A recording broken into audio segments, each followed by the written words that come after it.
بات یہ ہے کہ ٹینڈرز میں کرپشن پورے پاکستان میں جو ہے وہ یہ شکایت آتی ہیں، صرف سندھ میں نہیں آتی۔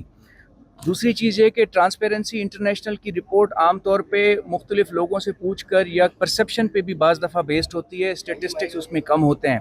ہر طرح کی کرپشن ہوتی ہے، یہ میں نہیں کہہ سکتا کہ صرف ٹینڈرز میں ہوتی ہے۔ سندھ گورنمنٹ کا یہ ابھی فیصلہ ہمارے سامنے آیا کہ ای پروکیورمنٹ شروع کر رہے ہیں، اس سے آن لائن ہونے کی وجہ سے ٹرانسپیرنسی نیچرلی آ جائے گی، تو اس میں نمایاں کمی ہو جائے گی۔ اس وقت ہمارے پاس کئی سو کمپلینٹس ہیں جن کا تعلق ٹینڈر سے ہے، لیکن میں آپ کو یہ بھی بتا دوں کہ ٹینڈر کے خلاف جو کمپلینٹس آتی ہیں اس میں وہ ایگریو پارٹیز بھی ہوتی ہیں جن کو ٹینڈر نہیں ملتا، تو اس لحاظ سے وہ ایگریو ہو کے بھی صرف معاملہ روکنے کے لیے بھی کرتی ہیں۔ جو جینوئن ٹینڈر کے خلاف کمپلینٹس ہیں ان میں کئیوں پہ ایف آئی آر بھی درج کی جا چکی ہیں اور ان پہ کئی سنجیدہ قسم کی انکوائریز بھی چل رہی ہیں۔ سر انکوائری ایسی کی جاتی ہے کہ سندھ میں جب ہم پچھلے سال ہماری جب ٹیم آئی تھی تو اس وقت سندھ میں جو کنوکشن ریٹ تھا وہ 7-8% تھا، اب ہم اس کو 14-15% تک لے کر آئے ہیں۔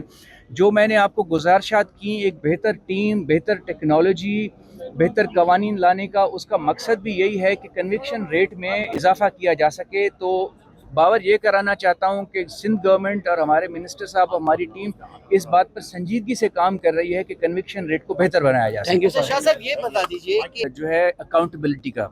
ہمارا مقصد یہ ہوتا ہے کہ عدلیہ کی مدد کریں ایک صحیح نتیجے تک پہنچنے میں۔ تو جیسے انہوں نے کہا کہ کنوکشن ریٹ اس وقت سندھ میں کم ہے، تو بالکل ایسا ہی ہے، لیکن ہم نے اس کو بہتر بنانے کی کوشش کی ہے، بہتر کیا ہے، اور ہم یہ عزم کرتے ہیں کہ انشاءاللہ عدلیہ کو اپنا کام کرنے میں ہم اور بھی بہتر طریقے سے مدد کر سکیں گے مستقبل میں۔